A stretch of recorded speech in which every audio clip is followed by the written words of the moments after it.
بالله من الشيطان الرجيم بسم الله الرحمن الرحيم قال الله تبارك وتعالى في كلامه المجيد والفرقان الحميد أفتطمعون أن يؤمنوا لكم وقد كان فريق منهم يسمعون كلام الله ثم يحرفونه من بعد ما عقلوه وهم يعلمون وإذا لقوا الذين آمنوا قالوا آمنا وإذا خلا بعضهم إلى بعض قالوا أتحدثونهم بما فتح الله عليكم ليحاجوكم به عند ربكم أفلا تعقلون أفلا يعلمون أن الله يعلم ما يسرون وما يعلنون صدق الله العلي العظيم وصدق رسوله النبي الكريم درود پاک اللهم صل على سيدنا مولانا محمد وعلى آل سيدنا مولانا محمد وبارك وسلم وسلم صلاة وسلام عليك يا سيدي يا رسول الله وعلى آلك وصحبه فرمایا فتطمعون یؤمنوا لکم وقد کان فریق منهم مسلمانوں سے خطاب ہوا اور جیسا کہ آپ کے علم ہے وہ یہودیوں کا ذکر چل رہا ہے ان آیتوں سورہ بقرہ کی آیتیں مختلف حوالوں سے ان کے کردار پر روشنی ڈالی جا رہی ہے بڑی تفصیل سے بیان کیا تو یہاں بھی مسلمانوں سے مخاطب ہو کر ایک بات کی گئی تاکہ اہل ایمان ان حوالوں سے اپنے آپ کو ذرا کھلی روشنی میں رکھ کر دیکھ سکیں اور کہیں کسی بھی مغالطے میں مبتلا نہ ہو اور ان کی طرف سے کوئی دھوکہ نہ پڑے تو لوگوں کو کچھ اصل میں امید تھی یہ قصہ کچھ یہ ہے کہ لوگوں کو امید تھی کہ یہودی یہ مائل ہوں گے ہماری طرف اور بات مان لیں کیا بولتے ہیں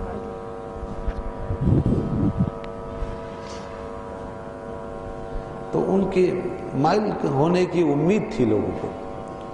اور بہت زیادہ امید تھی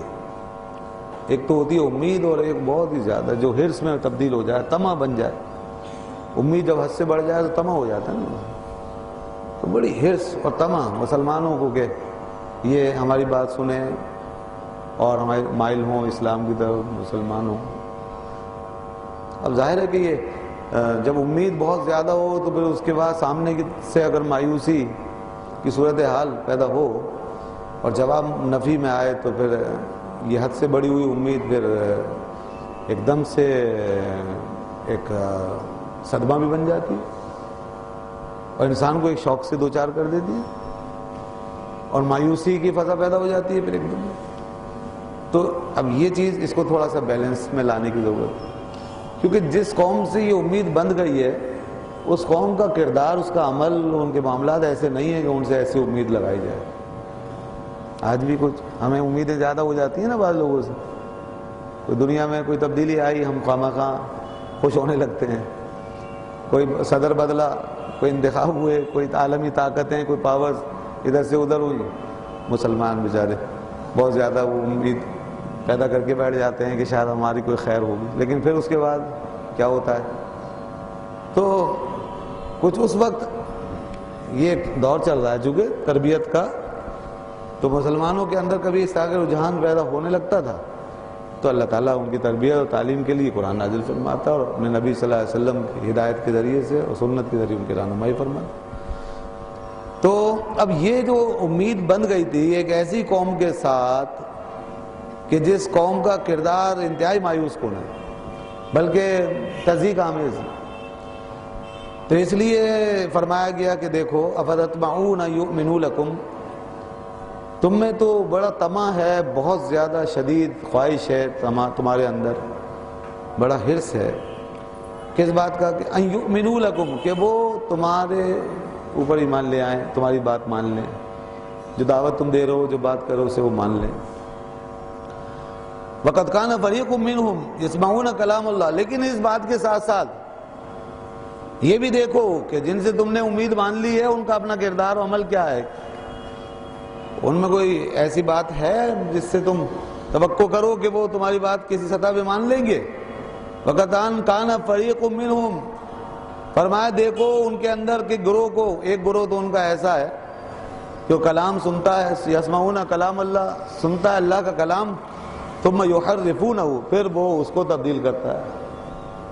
اللہ کی بات سنتے ہیں، اللہ کی بات، بندوں کی بھی نہیں، خدا کی بات سن کر، اللہ کا کلام سن کے وہ اس کو تبدیل کر رہے ہیں۔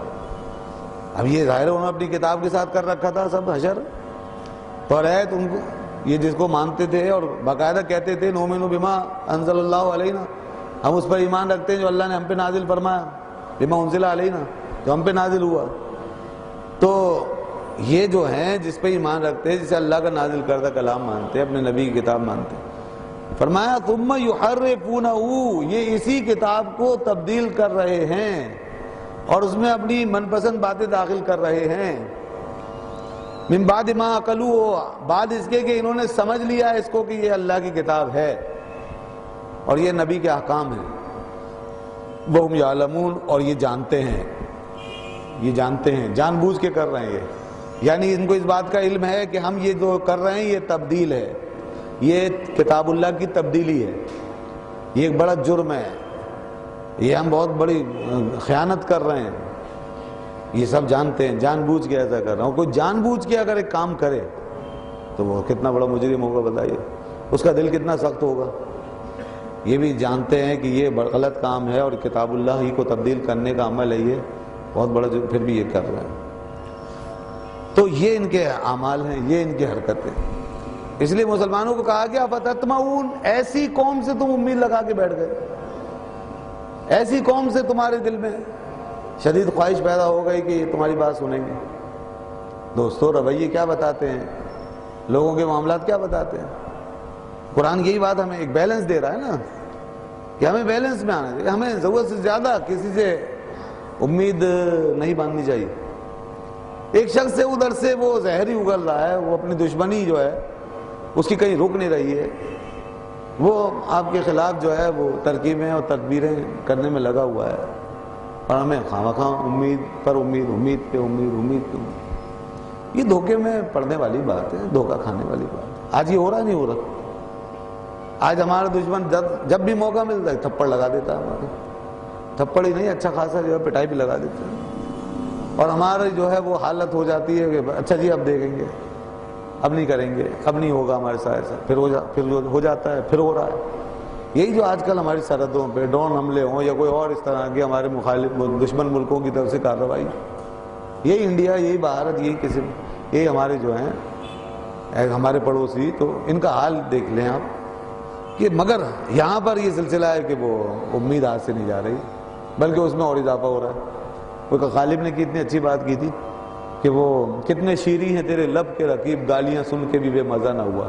اتنے میٹھے میٹھے لبوں سے گالیاں دے رہے ہو، بڑا مزہ آ رہا ہے۔ تو وہ ہمیں شہد نظر آ رہا ہے ان کا لگایا ہوا، وہ شہد کے اندر انہوں نے زہر گھول دیا ہوتا ہے۔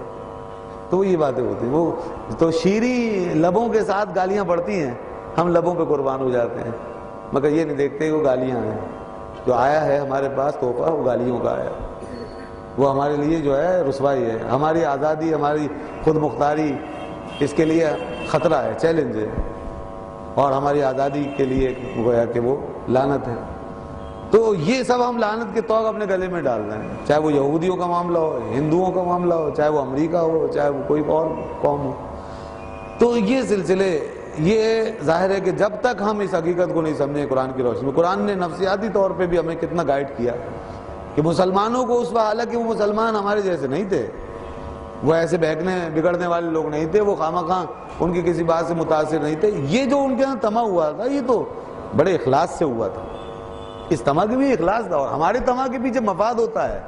اپنی ذاتی مفاد، ہمارا اپنا ذاتی سلسلہ، ہمارا اپنا کاروبار، ہمارے اپنی لین دین،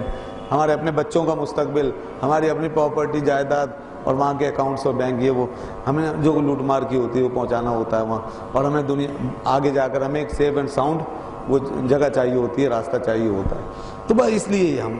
لیکن مسلمان یہ اس دور کے ان کے بارے میں جو بات ہو رہی ہے تو یہ اس قسم کے لالچوں میں نہیں تھے، ان کے پیچھے کوئی غرض نہیں تھی، یہ تو بڑے اخلاص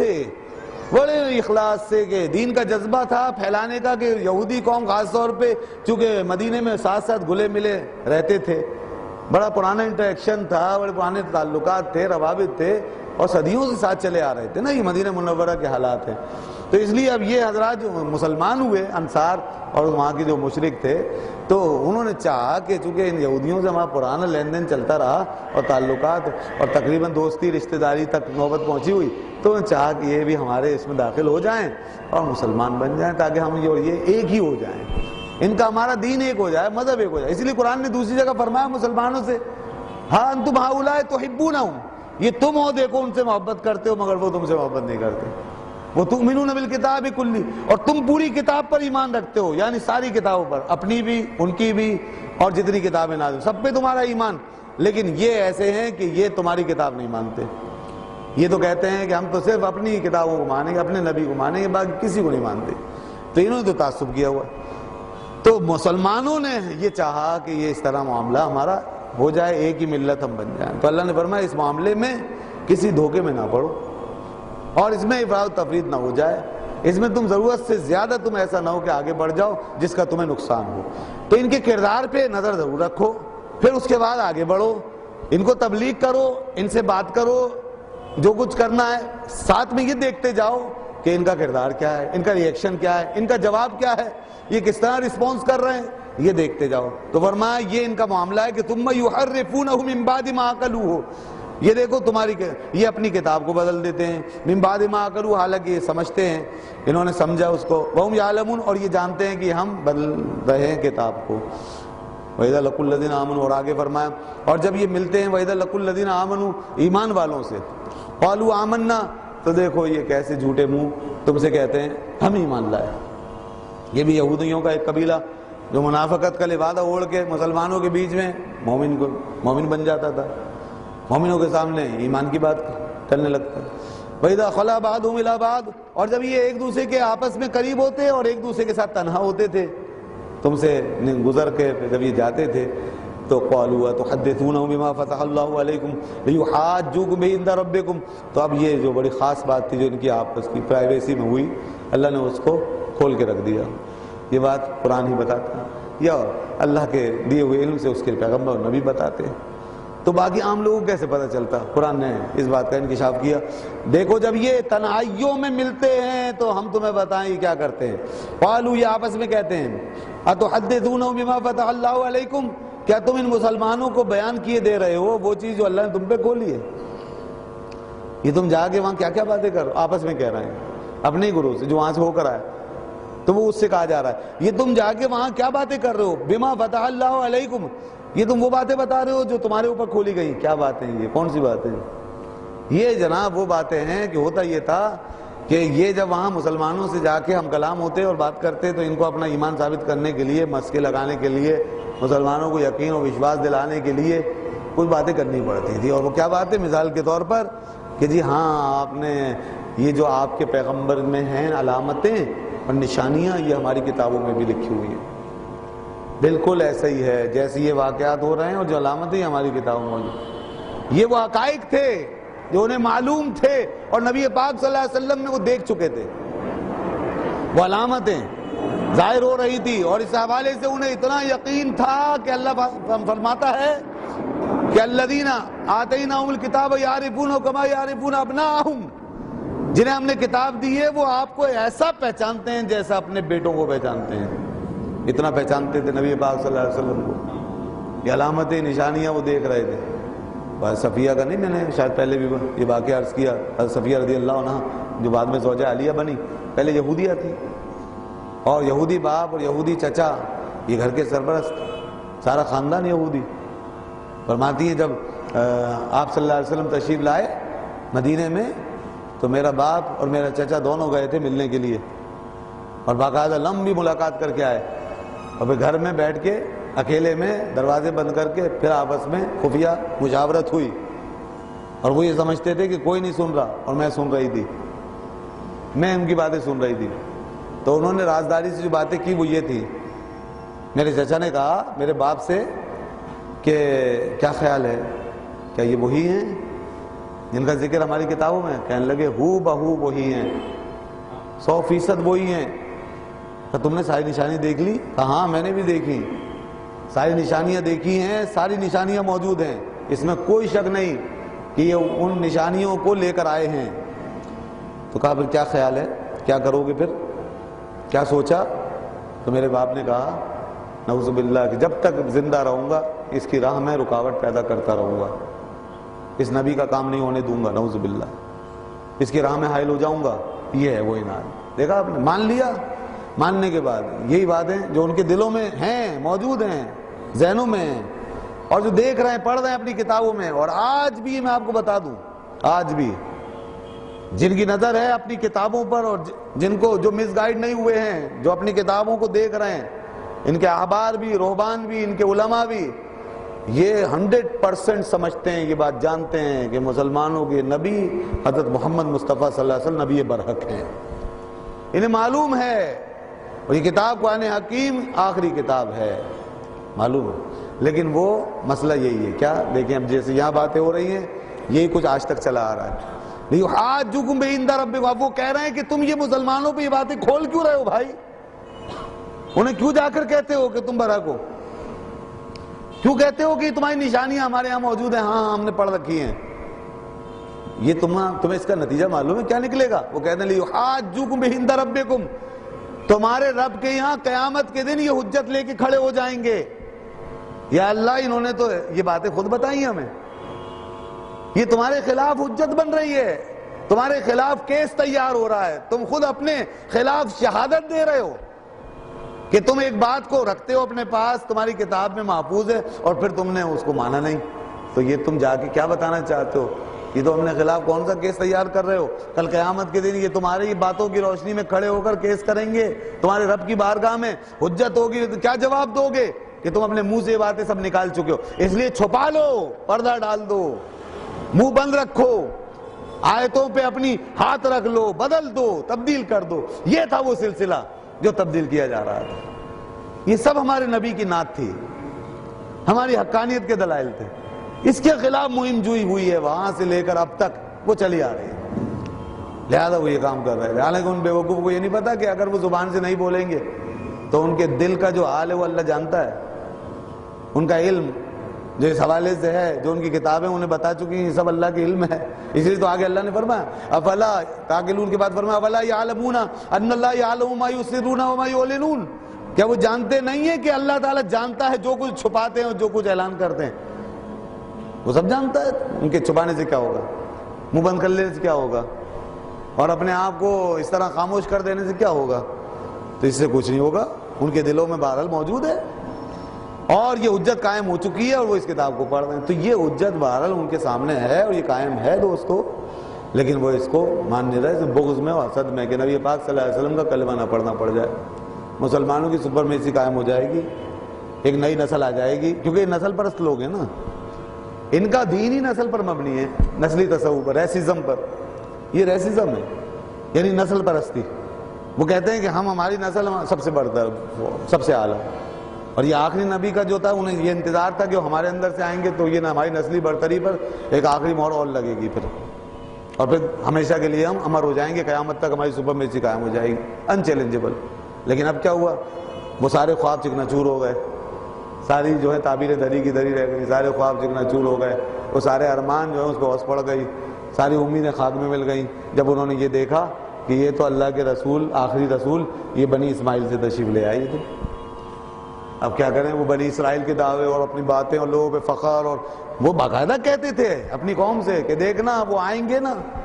پھر یہ ہمارے دل اندر دور ہوں گے، ہماری یہ جو تھوڑی بہت ذلت رسوائی کا سامان آج جمع ہو رہا ہے یہ سب چھٹ جائے گا، ہمارے جو ہیں دیکھنا پھر انداز بدل جائیں گے، اور پھر ہم کہاں سے کہاں پہنچ جائیں گے، وہ آئیں گے، وہ ہمیں کہاں سے کہاں لے کے جائیں گے۔ یہ سب باتیں وہ اپنے دور کہہ چکے تھے، کر چکے تھے، اور قرآن کہتا ہے من قبل کانوا یستفتحون من قبل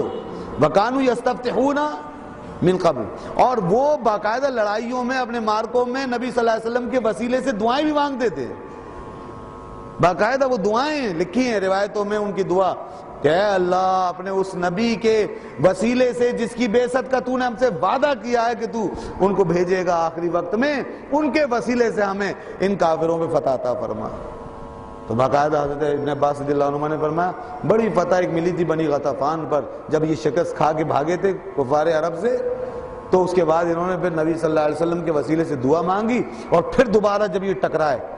تو غالب آ گئے جناب، یہ غالب آ گئے۔ ان کو پورا یقین ہو گیا کہ یہ وسیلہ بڑے کام کا ہے. پہلے بھی یقین تھا، وہ اور بڑھ گیا، اور نبیوں نے بشارتیں دے رکھی تھی، کتابوں نے بشارت دے رکھی، تو پورا انتظار تھا، ایک پورا ماحول بنا ہوا تھا، ٹیمپو بنا ہوا تھا. لیکن کیا ہوا، جب نبی پاک صلی اللہ علیہ وسلم بنی اسماعیل سے تشریف لے آئے تو اب یہ ان کو آئی شرم، یہ بڑے پریشان ہوئے اور یہ بڑے سٹپٹائے، بڑے پریشان ہو گئے کہ یہ کیا ہو گیا، اور اب ہم اپنی عزت کیسے باقی رکھیں گے اور کیا منہ دکھائیں، اور ہماری نسلی برتری کا کیا ہوگا. بس اس چکر میں اللہ نے فرمایا انہوں نے ہمارے نبی کا انکار کیا اور یہ طے کیا کہ اس نبی کی بات چلنے نہیں دینی، ان کو زیادہ زیادہ نقصان پہنچانا ہے، ان کے پیغام کو، ان کے دین کو، تاکہ ہماری اور آج بھی سازش اسی انداز سے ہے کہ امت مسلمہ نے ذرا کمزوری دکھائی پچھلے 400-500 سال میں، یہودیت نے ایک دم پنجے گاڑ دیے، ذہونیت کے ایسے پنجے گاڑے ہیں کہ آپ کے سارے حکمرانوں کو مٹھی میں لے لیا ایسے کر کے، ایک بھی نکل نہیں پائے گا اس سے بعد، چاہے وہ عرب کے شہزادے ہوں، بڑے بڑے سلطان ہوں، شہنشاہ ہوں، اور چاہے وہ ہم جیسے عجمی ہوں، وہ بڑے بڑے وہ اسلام کے جھنڈے اٹھانے والے، توحید کے نعرے لگانے والے، کوئی بھی ہوں. بڑی باتیں ہوئی، سب کچھ ہوا، یہ بڑے بڑے انقلاب آئے اسلامی دنیا میں، لیکن یہودیت نے ایسے پنجے گاڑے ہوئے. ابھی شاید کچھ آثار پیدا ہو رہے ہیں نکلنے صہیونیت کی شکنجوں سے. یہ ملک، یہ جو پاکستان ہے، اس کی تاریخ ذرا مختلف تھی، یہ اسلامی نظریے کی بنیاد پر وجود میں آیا تھا، یہ لا الہ الا اللہ، اس لیے اس کے پیچھے خاص طور پہ پڑے، تعاقب کیا، 2 ٹکڑے بھی کروا دیے، ہو گئے. اس کے بعد اب یہ ہماری ایٹمی ٹیکنالوجی، ہماری یہ اندر دین کی رمق محبت، یہ اس کو کسی نہ کسی طریقے سے ہر وقت چیلنج درپیش ہو گیا، اور وہ ابھی بھی پیچھے ہیں، سازشیں ہو رہی ہیں، سب کچھ ہو رہا ہے، بڑی پلاننگ ہو رہی ہیں، اس کے پیچھے امریکہ اور یہ سب سازشیں لے کر کے ہمارے درمیان اترنے کی کوشش کر رہے ہیں. یہ بڑی امت کے اوپر اس طرح کا ایک جال بنا ہوا ہے کہ اتنا آسان نہیں ہے اب ہماری کمزوریوں کے ساتھ نکلنا، اس کمزوریوں کی وجہ سے، ورنہ تو انشاءاللہ نکلیں گے جب توبہ کریں گے، اللہ سے معافی مانگیں گے، جب اپنی غلطیاں دور کریں گے، جب آپس میں اتحاد پیدا کریں گے. یہ اللہ کا وعدہ ہے کہ وَلَا تَهِنُوا وَلَا تَحْزَنُوا وَأَنْتُمُ الْأَعْلَوْنَ إِن كُنتُم مُؤْمِنِينَ، بلند تم ہوگے مگر کب، جب تم مومن بن جاؤ گے صحیح سے. تو ابھی ہمیں تھوڑا وقت لگے گا، کتارسس ہو رہا ہے. تو بہرحال یہ ہے وہ قوم جس نے اپنی یہ جو حسد کی آگ تھی، یہ اس کو تسکین پہنچائی، یہ دشمنی کا جذبہ تھا، اس کی تسکین پہنچائی اور پہنچا رہی ہے قوم. تو فرمایا یہ اس طریقے سے جب آپس میں ملتے ہیں تو دیکھو یہ بات کر رہے ہیں. تو بھائی جن کے اندر اتنا بغض حسد دشمنی بھری ہے، اور جو ایک اپنی کتاب کے اندر آنے والی شہادت کو چھپانے بدلنے کے تیار ہو گئے اس حسد میں، اس عداوت میں، دشمنی میں، تو تم کیا امید لے کے بیٹھے ہو ان سے کہ یہ تمہارے اسلام پر، تمہارے دین پر آ سکیں گے اور تمہاری بات مان لیں گے. تو فرمایا کہ اولا یعلمون ان اللہ یعلم ما یسرون وما یعلنون، کہ دیکھو کیا یہ جانتے نہیں ہیں کہ اللہ تعالیٰ سب کچھ جانتا ہے، جو کچھ یہ چھپا رہے اور جو کچھ یہ ظاہر کر رہے ہیں. اور آج بھی اللہ تعالیٰ سب کچھ دیکھ رہا ہے اور جانتا ہے جو کچھ مسلمانوں کے خلاف بغض و عداوت. دیکھیے اللہ نے ایک بات اور فرمائی ہے دوسری جگہ کہ قد بدت البغضاء من افواہہم وما تخفی صدورہم اکبر. فرمایا ان کے منہوں سے بغض ظاہر ہے، دشمنی ظاہر ہے، دیکھ لو ان کی باتیں، کوئی بات دیکھ لیں، آج بھی دیکھیں کہ ان کی باتیں، ان کی کارروائیاں، کبھی خاکے بنوائے، اس میں یہ عیسائی بھی ملبس ہوئے، رسول پاک صلی اللہ علیہ وسلم کی حرمت کے خلاف، شان کے خلاف خاکے، نعوذ باللہ. اور پھر وہ دیکھیں دوسری طرف قرآن مجید کو لے لیا اور اس کو اٹھا کے آگ لگوائی. اب اس کے پیچھے بھی یہودی عیسائی دونوں سازشیں. اور یہ آپ کی خدمت میں عرض کر دوں، یہودیت نے جس طرح مسلمانوں کا تعاقب کیا اور ان کے پیچھے لگے ہیں اور ان کو نقصان پہنچا رہے ہیں، ایسے ہی عیسائی بھی جو جانتے ہیں وہ جانتے ہیں، اور جو نہیں جانتے وہ پیچھے بے وقوف بن گئے. ان کے عیسائیت کی بھی جڑیں ہلا کے رکھ دی ہیں یہودیت نے. یہ بہت خطرناک لوگ، انہوں نے عیسائیوں کو بھی تباہ و برباد کیا، اور ان کے اندر پادری بن کے، پوپ بن کے، لاٹ پادری بن کے گھس گئے ہیں. اور ایک عرصہ دراز سے ویٹیکن سٹی پر قبضہ یہودیوں کا ہے، ایک عرصہ. یہ بات جو لکھ رہے ہیں بار خفیہ طریقے سے جو باتیں لکھی جاتی ہیں اور کتابیں لکھی جاتی ہیں وہ اس کے انکشافات کر رہے ہیں، مگر عام طور پہ لوگ اس پہ یقین کرنے کے تیار نہیں. تو یہ جو پادریوں کی جماعتیں، ان میں کتنے یہودی، بلکہ سب سے پہلے عیسائیت میں شرک اور یہ ساری بدعت خرافات داخل کرنے والا یہودی تو تھا. سینٹ پال کون تھا؟ وہ یہودی تھا. عیسائی بنا، راہب بنا، اس نے اندر جا کے بہت دھماکے کیے کہ سارے عیسائی مذہب کو پٹری سے اتار دیا. مذہب عیسائی توحید پہ گامزن تھا، ظاہر ہے ہر مذہب توحید پر ہی گامزن تھا، لیکن پھر اس نے شرک اور یہ وہ عیسیٰ علیہ السلام کے بارے میں عجیب عجیب باتیں، یہاں سے عیسائیت گمراہ ہونا شروع ہو گئی. اور اب تک عیسائیت جو ہے اس تباہی سے دو چار ہے. تو اس لیے جارج واشنگٹن نے کہا تھا اپنے زمانے میں، جو امریکہ کا پہلا صدر ہے، اس وقت تک امریکہ میں شعور تھا اس بات کا، پہلے دوسرے تیسرے صدر تک ابتدائی صدور اس بات کو جانتے تھے کہ یہودی ہمارا دشمن ہے، لیکن پھر اس کے بعد ایسا قبضہ ہوا، وہ چالیں چلی گئی کہ امریکہ کو پورا انہوں نے اپنے کنٹرول میں لے لیا۔ ان کی وزارت خارجہ اور تمام پالیسیاں اور تمام فائنینشیل تمام ادارے اپنے اس طرح کنٹرول میں لیے ہیں کہ اب وہ پالیسیاں اندر سے پیچھے سے بنا کے دیتے ہیں اور امریکہ آگے کارروائیاں کرتا جا رہا ہے۔ یہ ہو رہا ہے اس وقت۔ تو جارج واشنگٹن نے یہ کہا تھا کہ یہودیت ایک چمگادڑ ہے، ایک چمگادڑ ہے، یہ جس مذہب کو لگ جائے گی، جس قوم کو اسے تباہ کر دے گی، کھا جائے گی۔ یہ بات اس نے کی۔ اس کے بعد آپ کو پتا ہے کہ کتنے صدور مارے گئے ہیں امریکہ کے۔ جان ایف کینیڈی جو 60 کی دہائی کے اندر 1-2 سال کے لیے وہ صدر بنا تھا، شاید اس سے بھی کم، اس کے بعد پھر کیا ہوا، وہ بھی اسی طرح مار دیا گیا اور اس کے قاتلوں کو پتہ نہیں چلا۔ ہوا یہ کہ وہ جان ایف کینیڈی جو ہے وہ اپنا ایک آزاد پالیسی لے کے چلنا چاہتا تھا، اس وقت تک بھی کچھ آزادی کی ہوا لگی ہوئی تھی انہیں، اس شکنجے سے باہر رہ کر وہ اپنا ایک آزادی اور اپنی پالیسی ہے وہ لے کر چلنا چاہتا، لیکن کیا ہوا، آہستہ آہستہ جو چمگادڑ پورے اس کو نظام کو سسٹم کو اپنے کنٹرول میں لے رہی تھی، پھر اس نے یہ آخری شکار کیا اور کینیڈی کو ایسا ختم، یہاں تک کہ اس کا پورا خاندان ہی مٹا دیا سب ایستی سے۔ اب اس کے بعد یہ ہوا کہ پورا یہ سب عیسائی مذہب اور ان کی سیاست یہ یہودی شکنجے میں آ چکی۔ تو غور کریں یہ کتنی بڑی عالمی سازش ہے، صہیونیت کی جڑیں کہاں کہاں پہنچی ہوئی ہیں۔ یہ صرف ایک اسرائیل کا معاملہ نہیں ہے، بلکہ انہوں نے اپنی جڑوں سے کہاں کہاں اپنے اثرات مرتب کر رکھے ہیں۔ تو اس لیے اس عالمی سازش و تباہی کے مقابلے میں اس شاطر ترین قوم سے نمٹنے کے لیے مسلمانوں کو بہت زبردست قسم کی جو ہے حکمت عملی تیار کرنی پڑے گی، بڑا وزڈم چاہیے، بڑا مسلمانوں کے اندر تدبر کی ضرورت ہے، بڑی اتحاد و تنظیم کی ضرورت ہے، اور اس میں ہمیں اپنی ان ذات پرستیوں سے بلند ہو کر، اپنی نسل پرستیوں سے، اپنے تعصبات سے پوری امت کو متحد کر کے پھر آگے بڑھنا پڑے گا، اور یہ انشاءاللہ اپنے وقت کے ساتھ ساتھ کبھی نہ کبھی ضرور ہوگا۔ تو اللہ تعالیٰ نے اسی لیے اس قوم پر اتنی، آپ سوچ رہے ہوں گے کہ اتنے عرصے سے یہودیوں کا بیان چل رہا ہے، کیا بات ہے، ختم کیوں نہیں ہو رہا؟ وجہ یہی ہے، یہ ایک سلسلہ ہے اور آگے بھی کئی جگہوں پر اس قوم کا ذکر ہوگا، کیونکہ آپ کا مستقل واسطہ اس قوم سے پڑھنا ہے۔ مسئلہ یہ ہے مستقل، اور پوری دنیا اس قوم کی سازشوں کا شکار ہے، اور سوائے قرآن کے نہ کوئی انجیل، نہ کوئی وید، نہ کوئی اپنشد ہندوؤں کی، نہ کوئی دنیا کی اور کتاب، نہ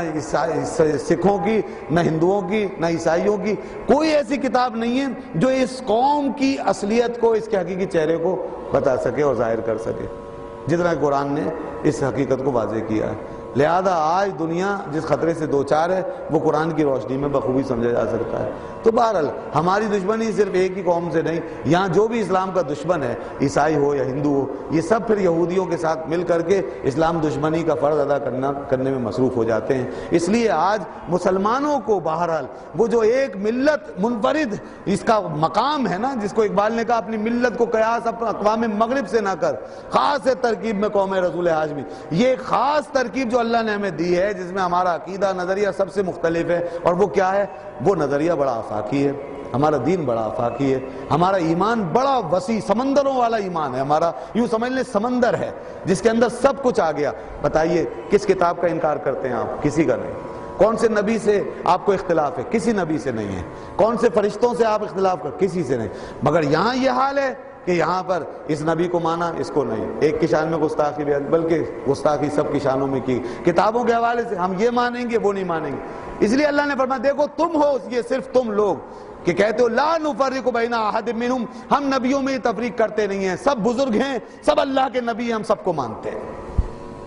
اس لیے ہم رد عمل میں بھی، جواباً بھی، کوئی اگر نعوذ باللہ ہمارے نبی کی توہین کر رہا ہے تو ہم جواباً، ہمیں اس کی بھی اجازت نہیں ہے کہ ہم عیسیٰ علیہ السلام کو ان کا نبی قرار دے کے یا موسیٰ علیہ السلام کو ان کا نبی قرار دے کے ان کی توہین کریں، اس کی بھی اجازت نہیں۔ اسی طرح وہ اگر ہماری کتاب قرآن حکیم کی توہین کر رہے ہیں اور اسے جلانے کے مرتکب ہوئے نعوذ باللہ، تو ہمیں اس کی اجازت نہیں ہے کہ ہم دنیا کے اور مقدس کتابوں کو لے کے جلائیں۔ اس میں بھی ہم اللہ کا نام ہے، اس میں بھی کچھ نہ کچھ اب تک وہ باقی ہے، حق اور سچ جو اللہ نے نازل فرمایا، تو کچھ تو ہوگا نا، کم از کم ہمارے نبی پاک صلی اللہ علیہ وسلم بشارتیں، اور وہ جو ہمارے دین کے مطابق ہے ہم سمجھتے ہیں وہ اللہ کا کلام ہے، ہم اس کے ساتھ بے ادبی گستاخی نہیں کر سکتے۔ یہ ہے مسلمان. مسلمان کا ظرف کتنا بڑا ہے دیکھیے آپ, اور ایمان میں کتنی گنجائش ہے. یہاں انہوں نے تعصبات میں ایمان کو ڈال دیا اور اس طرح نسل پرستی اور فرقہ واریت یہ چیزیں پیدا کر لی ایمان کے اندر, اور یہ مختلف رنگ و نسل میں بانٹ لیا. اصل ایمان مسلمان کا ہی ہے. یہی وجہ ہے کہ دنیا میں صرف جس قوم کو یا ایھا الذین آمنوا کہا گیا ہے وہ صرف مسلمان ہی ہے.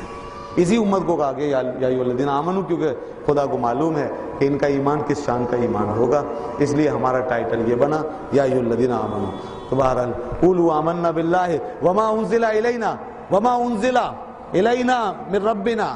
وما انزل الی ابراہیم و اسماعیل و اسحاق و یعقوب والاسباط وما اوتی موسیٰ و عیسیٰ وما اوتی النبیون من ربہم. یہ پوری تفصیل دی. فرمایا تم اپنے ایمان کا اعلان یوں کرو کہ جو کچھ اللہ نے نازل کیا ہے ہمارے اوپر, جو کچھ ہم اللہ پہ ایمان رکھتے ہیں, اور ہر اس بات پہ جو اللہ نے ہم پہ نازل کیا, اور جو ابراہیم پہ, اسماعیل پہ, اسحاق پہ, یعقوب پہ اور ان کی اولاد پہ, سارے نبیوں پہ. لیکن ابھی چند نام آئے, موسیٰ اور عیسیٰ کا نام خاص طور پہ لو تاکہ ان کو پتہ چلے کہ تم کتنے وسیع القلب ہو. وما اوتیا موسیٰ و عیسیٰ, اور موسیٰ اور عیسیٰ کو جو دیا گیا ہم اسے بھی مانتے ہیں. لیکن اب بھی چند ہی نام ہوئے, اور جو اتنے نبی ہیں ان کے بارے میں کیا خیال ہے, کیا ان پہ بھی ایمان ہے؟ بتا دیا کہ لو آگے بڑھو. وما اوتی النبیون من ربہم, لوگوں سن لو ہمارا ایمان ہر نسل, تعصب, علاقہ, وطن, زبان, کلچر, ان چیزوں سے بلند ہو کر آسمانوں کو چھو رہا ہے. جو کچھ باری تعالیٰ نے اتارا ہے اور جس نبی پہ اتارا ہم سب کو مانتے ہیں, ہم سب کو مانتے ہیں. ہمارے اندر کوئی تفریق نہیں, ہمارا دل کھلا ہوا ہے. اس لیے جتنی گنجائش مسلمان کے اندر ملے گی کسی میں نہیں ملے گی. اس لیے آج دنیا کے امن اور دنیا کی پیس, سیکورٹی اور اس کی بقا کی ضمانت جو مسلمان کا ایمان دے سکتا ہے کسی کا ایمان نہیں دے سکتا. اس لیے ایمان کو ایمان کہتے ہیں. آج یہ ذہن میں بٹھا لیجئے, ایمان کا مطلب کیا؟ امن فراہم کرنے والی چیز.